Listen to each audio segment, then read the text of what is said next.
السلام عليكم ورحمة الله وبركاته walaalayaal meel kasta aad joogtaan waxaan idinku salaamayaa salaanta diinta islaamka waxaan leeyahay kusoo dhawaada channelkeeni madaxiis Yuusuf waxaan idin soo jeedinayaa anigoo ah madaxiisa waxaan leeyahay waxaan mar walba ka hadalnaa waan isku dhiirigelinaa waxa weeye guusha hadaba waxay tahay wax qaali ah qof kasto wuxuu jecel yahay inuu guul gaaro hadduu doono qofkaas uu sameyn ba ficil ahaan waxyaabay guusha lagu gaaray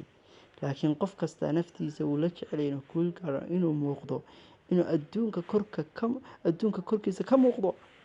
in uu dadka ka dambeeyo raad uga haro uu jecel yahay qof kasta waa jecel yahay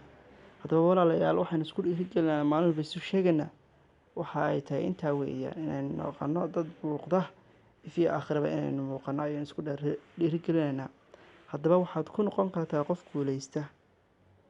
guushana meel sare fiican ka gaara marka aad samaysatid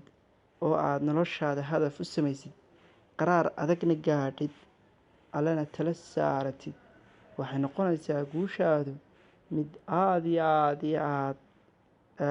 dadaal fara badan la timaadid mid aad iyo aad u tiro badan bimacnaa guul xad dhaaf ayaad goynaysaa guul fiican ayaad gaadhaysaa waxaan kuu rajaynayaa mar walba inaad gaadhid guul inaad gaadhid ayaan kuu rajaynayaa mar kastaba inaad guul gaadhid waxaan ku leeyahay subscribe ku samee ha dhaafin